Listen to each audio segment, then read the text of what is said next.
Hey, I'm Jim from Digital Anarchy, and in this tutorial we're going to take a look at deflickering time-lapse footage in Premiere Pro. And we're using Flicker-free plugin from Digital Anarchy to fix it all. To speed this video up, I'm not going to explain what every setting does. We have lots of other intro tutorials that go over that in depth. So just want to deflicker some time-lapse. Time-lapse is actually the easiest type of flicker to deal with when using Flicker-free. I personally used to shoot a lot of time-lapse, and we originally made Flicker-free to fix the flicker with sunrise and sunset shots.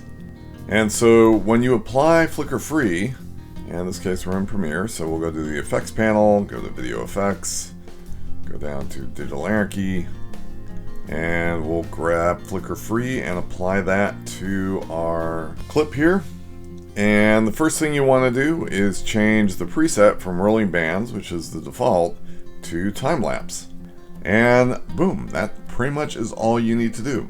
And we can see the flicker that's happening without Flicker-free. And if we turn Flicker-free on, that basically solves it. So it's pretty easy. The time-lapse preset works for most time-lapse footage. You can try stuff like turning off detect motion. So if we turn off detect motion, it will render a little bit faster and sometimes will look a little bit better. But that only works if you don't have any large kind of fast moving objects in the scene. If you do, then you might see blurring or ghosting or some other artifacts. And we can take a look at what that might look like. You can see that in this shot we have a ship that's crossing underneath the Golden Gate Bridge. And you can see it's pretty fast moving. And if we look at Flicker-free with detect motion off, it's a little bit blurrier than it is with it on. And you can see what the difference is there.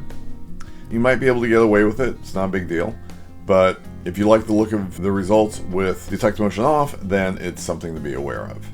And likewise with this clip here, we have Flicker-free turned on with detect motion off, and you can see we're getting some pretty weird artifacts with the person blurring. And so if we turn detect motion on, then that solves that problem.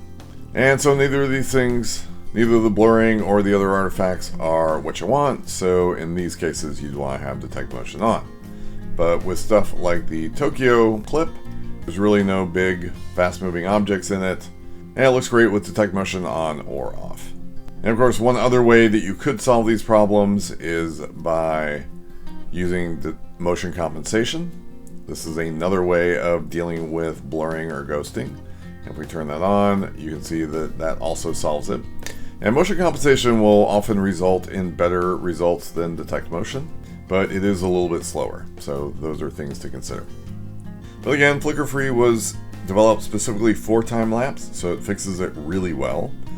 And you see many testimonials from time-lapse artists and examples of their work on our site, which is also where you can go to download the free trial of Flicker-free.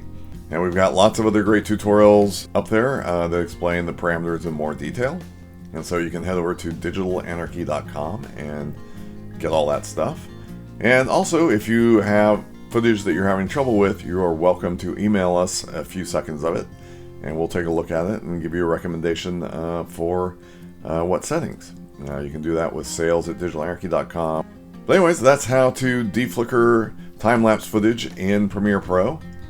And thanks for joining me, and hopefully you found it helpful.